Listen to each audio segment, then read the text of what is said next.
أهم مباراة للنادي الأهلي الموسم ده بلا منازع.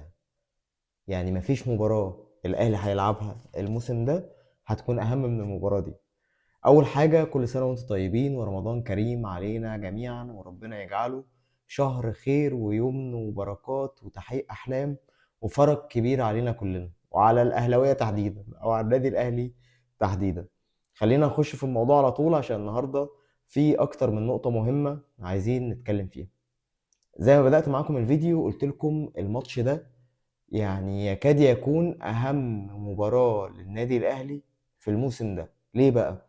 الماتش ده انت لو كسبته ففي امل في الدوري. انت متاخر بثلاث نقط، يعني احنا كده كده الاهلي متاخرين بثلاث نقط، فلو كسبنا الماتش ده ففي فرصه وفي امل ان يكون في دوري. وكمان نفسيه اللعيبه بتاعتك هتعلى، فهيبقوا داخلين ماتش اللي بعده على طول اللي هو ماتش بيراميدز. مش عارف يعني هم حطوا الجدول ده كده على اساس، يعني على اساس ايه؟ بمكسب نفسي ومعنوي، واللي هو خلاص قريبه اهي، احنا هنكسب بيراميدز نتعادل. طبعا الاهلي هيلعب مع الزمالك، بيراميدز هيبقى عنده ماتش بعديه، الاهلي كسب وبيراميدز كسب، هيبقى عندك ماتش الاهلي وبيراميدز. ده الماتش اللي هيوقف بيراميدز ويخليه يتساوى معاك في النقاط. لو انت كسبته فنفسيتك انت هتبقى فوق ونفسيتهم هتبقى تحت. فلما هتدخل مباراة زي دي وانت اصلا كعبك عالي ولسه كسبان الزمالك، فلا هتخش نفسيتك احسن، هتخش اهدى، هتخش مركز عارف هدفك ايه. تغلب بيراميدز تبقى متعادل معاه في النقاط، يبقى هو اللي هيغلط وخايف يغلط في اللي جاي. يعني بيراميدز كان بيكسب كل ماتشاته السنه اللي فاتت لغايه لما الاهلي بقى بيكسب كل ماتشاته، وجه الاهلي راح ملاعب بيراميدز كسبوا ماتش في التاني، بعدها بيراميدز بقى بيتعادل وبقى بيخسر، ضيع الدوري من ايديه. ليه بقى ضيع الدوري من ايديه؟ لان الاهلي مستواه ساء بعد مباراه بيراميدز، وبعد ما تاكد ان هو خلاص كده ايه، بيراميدز عنده تخبط وبدا كولر يريح اللعيبه، فبيراميدز ريح. فلو كسبت ماتش الزمالك هتخش نفسيتك عاليه عليهم، هتلاعب بيراميدز تكسبه باذن الله، يبقى انت نفسيتك فوق وقادر تكمل. وده كمان هيدي اللعيبه بتاعتك الطاقه وهيديهم الراحه كده النفسيه والثقه ان هم يقدروا يأدوا في افريقيا. فانت عندك البطوله بتاعه الدوري، عندك دوري ابطال افريقيا، وعندك كاس عالم للانديه. الثلاث بطولات دول الماتش ده لو كسبته بسكور وكسبته مستريح وكسبته بكره حلوه، الثلاث بطولات دول هيتاثروا. لو خسرت الماتش ده هنخش في نفق مش حلو جدا جدا، ولو خسرنا او اتعادلنا كولر باي باي مع السلامه. ده كلامي وكلام كل الاهلاويه، وعلى ما اعتقد ان هو هيكون كمان كلام الاداره، لان انا لسه مقروص مفيش من اسبوعين. يعني انا لسه قبل رمضان كده باسبوع انا لسه متعادل مع الزمالك، والزمالك اللي بيعيش اسوأ حاله ممكن تقابل فيها الزمالك، اسوأ فتره ممكن تلعب فيها الزمالك، انت مش قادر تستغلها. وكمان النادي الاهلي عنده اسامي وعندك لعيبه وعندك صفقات. يعني احنا اتكلمنا كتير قوي، النادي الاهلي كان مقصر في الصفقات، النادي الاهلي ما عملش صفقات قويه، ما عملش صفقات مؤثره. النادي الاهلي بيجيب لعيبه كسر. طب انت جبت صفقات، انت جبت جراديشار مهاجم سوبر او شادو سترايكر سوبر، عندك بن شرقي، احمد رضا بيأدي كويس، عمر الساعي اللي كولر بيه غضبان عليه لعيب كويس، مصطفى العش مدافع كويس، اشرف داري رجع من الاصابه. فانت النواقص اللي عندك والمراكز اللي كان عندك فيها عجز بدأ يبقى عندك فيها لعيبه، فانت مالكش مبرر ان انت تلعب لعب دفاعي، او ان انت ما تبقاش مركز في الملعب، او ان انت ما تكسبش كل الماتشات الجايه سواء الماتشات الافريقيه او الماتشات اللي في الدوري. المفروض بالسكواد ده تنافس على كل البطولات اللي انت مشارك فيها، وتخش في كاس العالم للانديه كمان تعمل حاجه. امال احنا بنجيب التدعيمات والصفقات دي كلها ليه؟ امال احنا كنا بننادي بتدعيمات وصفقات ليه؟ فدي نقطه مهمه لازم كده يبقى عندنا ادراك ليها. المباراه دي هتأثر نفسيا ومعنويا، وهتأثر في كل التفاصيل بتاعة اللي جاي. فنركز. زي ما اتكلمت معاكم أهمية بقى المباراة لكولر. مارسيل كولر اشتغل أول سنة كويس، تاني سنة كويس، السنة التالتة كده في ترنح في الأداء. ترنح في الاداء، هي كلمه ترنح لايقه عليه، لايقه على وشه. وهو واقف كده ماسك النوته بيطلب 5 فول وثلاثه طعميه واتنين بتنجان وكتر بصل بقى. ده بالظبط اللي هو بيبقى بيعمله. طب بعد ما بيقعد يشخبط كده، والمشكله ان هو دايما بيجيبوه وهو بيشخبط في الدقيقه 85، اللي هو يا اسطى اللي ذاكر ذاكر. يعني اللي ذاكر ذاكر خلاص، انت لو عندك حاجه تعملها انت كنت عملتها. فمارسيل كولر الماتش ده لو خلص باي نتيجه غير الفوز بفارق اقل من هدفين، يعني هو لو فاز بنتيجه 1-0 مثلا او 2-0، فهو كده كرسي بيتلخلع. اللي هو قاعد لا ماشي، طب الاهلي بيشوف ايه؟ يعني بيشوف سيفيهات مدربين، طب مين مناسب، طب مين يقدر يفيد الاهلي بشكل هجومي في البطولات وفي كاس العالم للانديه. لو فاز باكتر من 2 اللي هو 3-0 مثلا 4-1 الكلام ده، لا كولر قاعد ومكمل وهيلعب معانا كاس عالم انديه. لو تعادل او لا قدر الله خسرنا، فكولر باي باي، تصحبكم السلامه جوتو هيل في شهر رمضان الكريم، مش عايزين نشوف وشك تاني. انا وكل جماهير النادي الاهلي والاداره واللعيبه وكل حاجه، وخصوصا ان في كلام كتير ان اوضه اللبس في الاهلي مش احسن حاجه، وان اللعيبه مش مبسوطه اصلا مع كولر، وان كولر ما بيديش تعليمات مفيده ولا بيدي اي حاجه كويسه، وطفش لعيبه كتير يعني وزهق لعيبه كتير. ويعني هنتكلم ايه؟ يعني كفايه ان هو دبسنا في مودست مثلا ومشى القندوسي، يعني مودست والقندوسي ومحمد ضوي كريستو اللي كان جاي هداف الدوري التونسي، عيل عنده 18 سنه ساعه ما جه.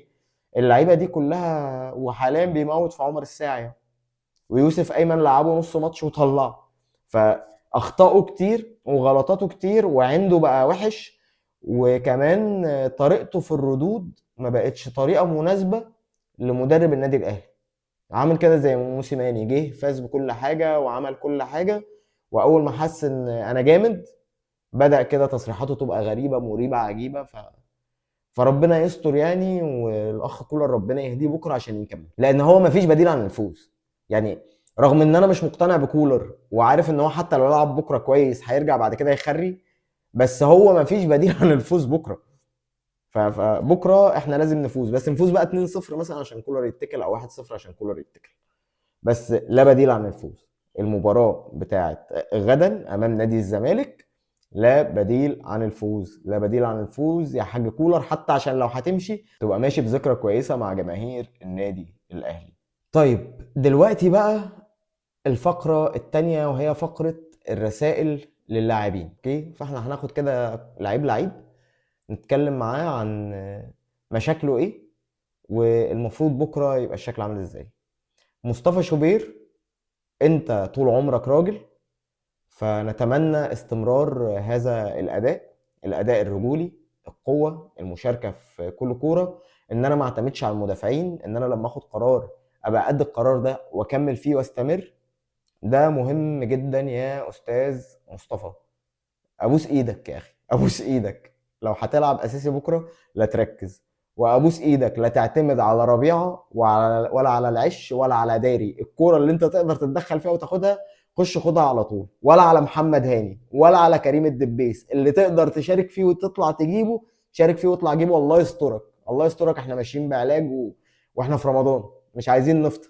يعني مش عايزين نفطر لان ده يعني لو خسرنا فالفطار هيبقى الاسبوع قدام. محمد الشناوي لو هيشارك اساسي، مع ان انا بالنسبه لي في تشكيلتي انا مستبعده يعني، بس محمد الشناوي لو هيشارك فابوس ايدك برضو زي شوبير كده، وضيف عليهم ايدك لما تمدها تمدها كامله. في حاجات اللي هي بتبقى بعيده قوي دي بيطرح لها بايد واحده ومرفوعه وهي مفروده كده كلها. في حاجات بتبقى قريبه بروح لا بايدينا الاثنين واحنا ضمنهم على بعض. انت حارس مرمى المفروض ان انت بتعرف تضم ايدك وتقفلها. والكور بنحجز عليها جامد ونشدها على صدرنا ونقفل ايدينا كده، فاهم؟ عشان الكره ايه تخش ما تلفش وتطلع ترد للمهاجم يروح مدخلها في الجون ولا يعديها من بين رجليك. ركز، ركز الله يسترك، ركز الله يسترك، عشان انت يعني ايه غلطاتك كترت، غلطاتك كترت قوي. نروح لخط الدفاع. خط الدفاع عندنا فيه مصطفى العش، اشرف داري، رامي ربيعه. اتمنى ان رامي ربيعه ما يشاركش. رامي ربيعه لو هيشارك اتمنى معلم ما تحطش ايدك ورا ظهرك، واتمنى ان انت كده يبقى عندك الجرينتا ان انت تقابل اللعيبه بتاعت الزمالك وش في وش واللي يعدي منك يا معلم ويرقصك عادي، يعني عادي، احنا عارفين ان انت عظمه كبيره وبتترقص. اللي يرقصك خش عليه يا اسطى، خش عليه يا اسطى طالما مش في منطقه الجزاء، تتحسب فاول. بس يعني ايه، مش عايزين الجون الهزلي اللي دخل فينا المره اللي فاتت، مصطفى منسي خاف من الكوره يستلمها، رحت انت متهوش، وراح الراجل يعني رفع رجله رفعه غريبه كده وراح مباصيها عشان يخش عمر جابر يعمل عرضيه لبنتايج يحطها في الجون، ولعيبه الاهلي واقفه بتتفرج. فنركز كده يا عم رامي. انا اتمنى مشاركه اشرف داري ومصطفى العش. شدوا حيلكوا، نفس الاخطاء دي لما الكره تبقى مش معانا نحاول نرجع لورا، نرجع بظهرنا، ما تديش وشك للشناوي او لشوبير وتجري واللعيب عمال بيرقص فيك من وراك وانت مش شايفه. هاجم فيس تو فيس، وارجع كده ايه بظهرك وكفر كده وغطي، وبلاش سرحان، ونركز ونباصي القريبه ونلعب القريبه. نيجي بعديها عندنا محمد هاني.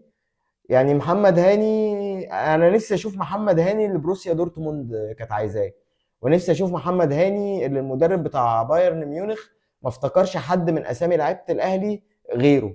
اتمنى ان الجرينتا والروح والرفعات السحريه والاداء العالي يبقى موجود ومتاح. محمد هاني احنا عارفين ان هو بتاع الماتشات الكبيره، فاتمنى انك تتعامل مع الماتش ده كماتش كبير. عندنا كمان على الناحيه الثانيه كريم الدبيس. استاذ كريم، ركز، حاول تغطي دفاعيا، ولما تطلع قدام اطلع وارفع. يعني طلعت لقدام ارفع، ما تقعدش تبص كتير وترجع الكره لورا وبعد كده الكره تروح مقطوعه فتبقى هجمه مرتده علينا وانت بطيء. انت ما بتعرفش تغطي دفاعيا يا معلم. فالكوره طلعت بيها لقدام ارفع، لقيتها مش هتعرف تترفع باصي وارجع، ما تكملش في الهجمه الله يسترك. عشان ايه؟ مش عايزين برضو نلبس اجوان من ناحيتك، لان عمر جابر جه من الجبهه بتاعتك ودخل جاب الجون. فنركز. وطبعا اكيد مش عايز اشوف احمد نبيل كوكا يكون هو بيلعب باك شمال. يعني اتمنى يا عم كولر ان كوكا ما يلعبش باك شمال. خط الوسط مروان عطيه. الكوره يا مروان مش مجرد ان انت بتقطعها وبتسلم، لا يا حبيبي، يعني زيد شويه، باصي شويه، اقرا شويه، اعرف اعمل ثرو باص، اضغط، حرك اللعيبه، اعمل وانتوهات. في شغل كتير يتعمل في الكوره غير انك تقطعها. واتعمل علينا الماتش اللي فات بتاع الزمالك حوالي من 30 ل 40 باص. حضرتك كنت فين؟ انت لاعب خط وسط مش مدافع.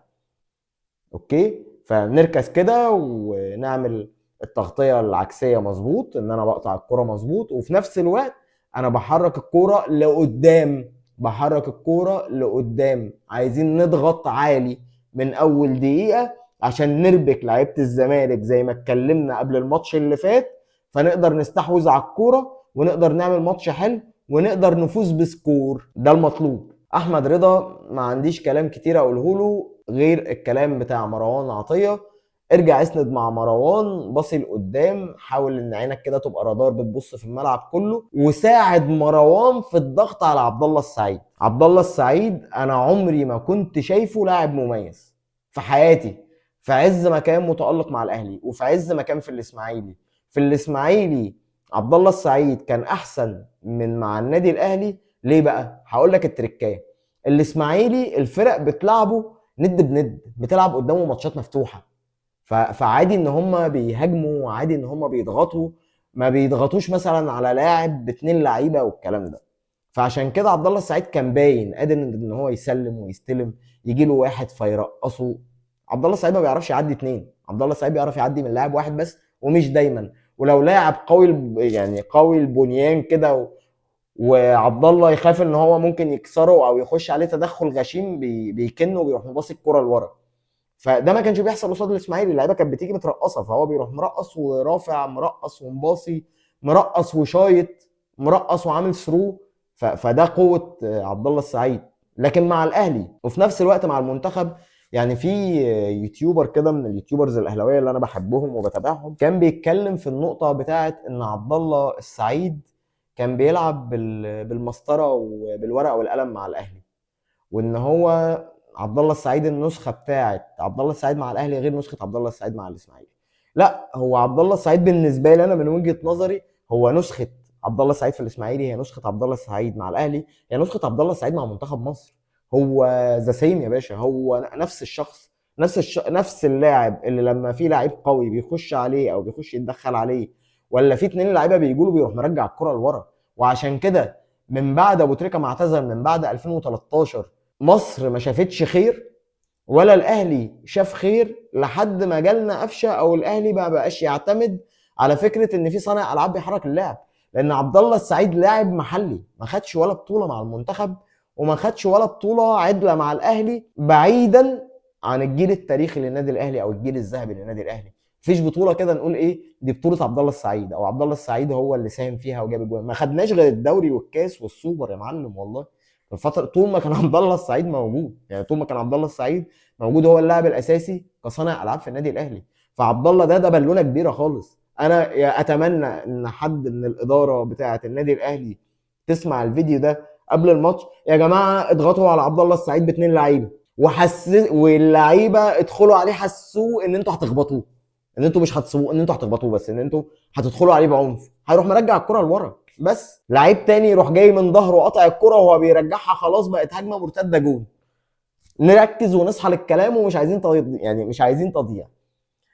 امام عاشور بطل انانيه، باصي على طول، ما تتفزلكش، شوط اللي ينفع يتشاط، ولما تشوط اظبط وش رجلك، اظبط رجلك، مش شرط الكره تكون رزع، شوط بالعقل في دقه، يعني حط فيها دقه اكتر من القوه، وباذن الله ربنا هيكرمك. وما تركزش مع الجماهير، جمهور الاهلي كله في ظهرك، وجمهور الاهلي كله بيدعمك، والله يا ابني احنا بنحبك لله في لله. ركز، انت مش مطلوب منك حاجه، وما تحطش على نفسك لود زياده. مش لازم تنزل تجيب 3 4 تجوان، ولا تنزل تجيب 3 4 اسيستات. اعمل دورك، بتلعب صانع لعب، بتلعب خط وسط، اعمل دور صانع اللعب، اعمل دور خط الوسط، ما تتفزلكش وما تفتيش. يجي بعد كده نطلع بقى لخط الهجوم. على ما اعتقد ان هو هيلعب بحسين الشحات، وسام ابو علي، وجراديشار، اشرف بن شرقي. يعني اكيد انا فاهم ان دول 4، ففي واحد منهم هيبقى بره.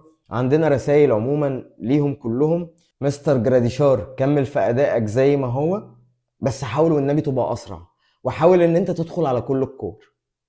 وسام ابو علي، ابوس ايدك، ابوس ايدك يا راجل، انت بتعمل كل حاجه صح، وبتقف صح، وبتتحرك صح، وبتباصي صح. وافضل نقطه كانت عندك الموسم اللي فات كانت الفينش، بقى في ذمه الله بكره ركز على الفينش. حسيت ان انت مش هتعرف تفنش صح، بصيها لاي حد، رجعها ورا، بس ابوس ايدك ما تضيعش فرص عشان ما تحرقش دمنا. احنا بنحبك وكلنا بندعمك، فبلاش بلاش بلاش ابوس ايدك بكره تضيع فرص كتير. استاذ حسين الشحات، باصي على طول، ارفع على طول، عشان خاطر ما تمشيش مع كولر، عشان جماهير الاهلي ما تبداش تطالب بشكل مباشر ان انت تمشي مع كولر. ابوس ايدك ما تبقاش انت حسين الشحات، ما تبقاش حسين الحنكاش، وما تبقاش حسين الشخاخ. خليك حسين الشحات اللي الاهلي جابه من عين الاماراتي، وجمهور الاهلي بيحبه، وبيقول ان هو من ابناء التالتة شمال، بنهز جبال، والكلام الجميل ده كله. ابوس ايدك بطل حنكشه. اشرف بن شرقي ما عنديش اي تعليق عليه غير استمر وخليك زي ما انت، احنا في ظهرك، انت في قلعه البطولات، انت في اكبر نادي في افريقيا، واكبر نادي عربي، واكبر نادي في الشرق الاوسط. شد حيلك، اقرص على نفسك، تعاون مع زمايلك، وباذن الله باذن الله ربنا هيكرمك مع النادي الاهلي في كل اللي جاي. فنتمنى التوفيق لجميع لاعبي النادي الاهلي، ونتمنى ان الماتش يبقى لذيذ ويكون فيه اهداف تساعدنا. يعني اتمنى ان هو يكون فيه اهداف تساعدنا، زي ما اتكلمنا عن عمر جابر وان هو ازاي خطف الدبيس، او خطف احمد نبيل، غالبا لا كان الدبيس اللي نزل لما الجون دخل. يعني ازاي خطف الدبيس وازاي الكرة جت منه. عندنا عمر جابر، عندك عبد الله السعيد اتكلمت عنه كتير، وانا بتكلم عن احمد رضا وبتكلم عن مروان عطية. عندك عمر جابر، وعندك بنتايج اللي اتمنى ان استاذ محمد هاني يكون فايق ويضغط عليه. واتمنى بقى سواء يعني ربيعه داري العش اللي بيلعب ورا محمد هاني، ان بنتايج بيعدي وبيرمي الكره لقدام، فيبقى في حد في الظهر على طول بيخطف الكره دي، عشان يعني لو محمد هاني بيه يترقص او اتضحك عليه، ما يتضحكش على الايه المدافع اللي وراه كمان، ويفضل يرجع بظهره يرجع بظهره يرجع بظهره، وهوب لقينا نفسنا لقينا باص، ولا تعمل كي اسيست مثلا راحت لاي حد من هجوم نادي الزمالك وبيدخل. وطبعا احمد السيد زيزو ابننا الاهلاوي، يعني انا شخصيا عارف ومتاكد ان احمد السيد زيزو اهلاوي بس هو يعني لاعب محترف، ولاعب مخلص جدا للفرقه اللي هو بيلعب فيها، وفاهم يعني ايه احترافيه. فاحمد سيد زيزو هيبقى على الجبهه بتاعه كريم الدبيس، فاتمنى ان كريم الدبيس برضو والمدافع اللي معاه يقدروا ان هم يغطوا عليه، ومفيش مشكله ان مروان عطيه يبقى ينزل يميل معاهم لما تكون الكوره مع احمد السيد زيزو. نيجي بقى للاستاذ مارسيل كولر والفزلكه. احنا قلنا لك التشكيل اهو المفروض يبقى عامل ازاي ومين اللعيبه اللي ممكن تشارك. محمد هاني ممكن يطلع ينزل مكان عمر كمال عبد الواحد، بيلعب باك يمين ما بيلعبش خالص جناح. كريم الدبيس ما يطلعش من الملعب، ممكن تزود حد في الدفاع يعني لو عايز تأمن او كده، بس كريم الدبيس ما يطلعش، لان احمد نبيل كوكا مش هيفيدك، والله ما هيفيدك لا هجوميا ولا دفاعيا، مش مركزه ومش المكان اللي هو بيلعب فيه، فبلاش نتفزلك. عندك كمان عمرو السولية واكرم توفيق. يعني عمرو السولية، يا عمرو لو هتنزل عمرو ينزل الشوط الثاني عشان يبقى عنده حتة الخبرة وحتة ان هو يمسك الملعب، ونتمنى ان هو يكون مركز. اكرم توفيق لو كده كده انت ماشي يا ابني، فسيب ذكريات كويسة مع جمهور النادي الاهلي، عشان يعني ايه، لمصلحتك انت الشخصية، يعني لمصلحتك انت الشخصية، وعشان تفضل محافظ على قيمتك كلاعب. فسيب ذكرى كويسه وما تخافش على نفسك، الاهلي عالجك مرتين من الرباط الصليبي. هفضل دايما في كل فيديو بتيجي سيرتك فيه بفكرك بفكرك بالموضوع ده. وعندنا كمان اللي ممكن ينزل ويشارك هو محمد عبد الله. اتمنى ان محمد عبد الله نطلع حسين الشحات وننزل محمد عبد الله، ما نطلعش اشرف بن شرقي وننزل محمد عبد الله. بلاش فزلكه يا عم كولر، ابوس ايدك ما تتفزلكش. ولما تلاقي ان انت مش قادر تسير المباراه بالشكل اللي انت عايزه، اعمل تغيير. مش عيب التغييرات، مش عيب يا اسطى، اصل انت ما بتقلعش هدومك وبتغير في الاستاد قدام الناس، انت بتغير لعيبه عادي. يعني عادي ان انت تدخل لعيب وتروح تطلع لعيب عادي. ده انت مش بتغير هدومك، انت بتقلعش هدومك وانت راجل كبير وكباره كده فمش عايز تهزق نفسك، لا عادي. عادي، تغييرات عادي. عندي غلط في التشكيل عادي، لعيب ما بيلعبش كويس وعندي اللي هيخدم احسن يطلع وتمام. لعيب ما بيلعبش كويس في المركز ده وما عنديش بديل ليه بره، عادي اسويتش مراكز، اطلع لعيب تاني وانزله هو تحت واخلي ده فوق. في حاجات تتعمل، يعني الكوره بيبقى فيها حاجات تتعمل، وفي لعيبه بتبقى قاعده بره عندها دوافع وعندها رؤيه وشايفه حاجات في الملعب اللعيبه اللي جوه الملعب مش شايفاها. ركز الله يكرمك، ركز ابوس ايدك. اخر حاجه معانا النهارده وهي رساله لجماهير النادي الاهلي: ما تخليش جماهير الزمالك تستفزك. اعمل دخلتك صح، شجع، حرك اللعيبه، قول لهم واحد اتنين الفار راح فين، اضغط على الحكم، اضغط على كل الناس، اضغط على لعيبتك. جبت جون استفزهم، الله حي التاني جاي، جبت الجون التاني الله حي التالت جاي، جبت التالت الرابع جاي. عايزين صوت جماهير النادي الاهلي، عايزين قوة جماهير النادي الاهلي. متأخرين 1-0 شجع بالدم بالروح، الدوري مش هيروح. حرك اللعيبة وما تغلطش في حد، لا تغلط في لعيبة الزمالك، لا تغلط في بيراميدز. ما تخليش حد يستفزك عشان الاهلي ما يتعاقبش ان يلعب باهم سلاح عنده وهو جمهوره في الماتش الجاي اللي قدام بيراميدز، اللي ما عندناش اي فيه غنى عن الفوز. ما ينفعش ماتش بيراميدز ما نكسبوش، ما تخليهمش يستفزوك. ابوس ايديكوا الماتش ده شجعوا بكل ما اوتيتم من قوه، والجزء الثاني ما تغلطوش خالص. بعد كده بقى يبقى ربنا يسهلها، يعني نشوف بس الماتش ده هيحصل فيه ايه وربنا يسهلها. اخر حاجه، كل التوفيق باذن الله للنادي الاهلي بكره. معلش طولت عليكم وانا مش متعود يعني ان انا بعمل الفيديوهات بتكون طويله بالشكل ده، حاسس ان احنا داخلين خلاص في نص ساعه. فاتمنى التوفيق باذن الله للنادي الاهلي، وان احنا نقدر نفوز بنتيجه محترمه، ويبقى ده الدافع باذن الله لكل البطولات الجايه.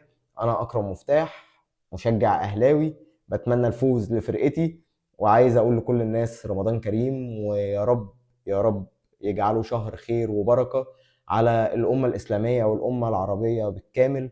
وربنا ينصر إخواتنا في فلسطين وفي لبنان وفي سوريا وفي اليمن وفي العراق وفي السودان وفي كل الأمم المصابة واللي عندها بلاء، يا رب، ويحفظ لنا ويخلي لنا بلدنا مصر. وأنهي بكلامي بالصلاة على خير الخلق وأشرفهم أجمعين، سيدنا محمد عليه أفضل الصلاة والتسليم. والسلام عليكم.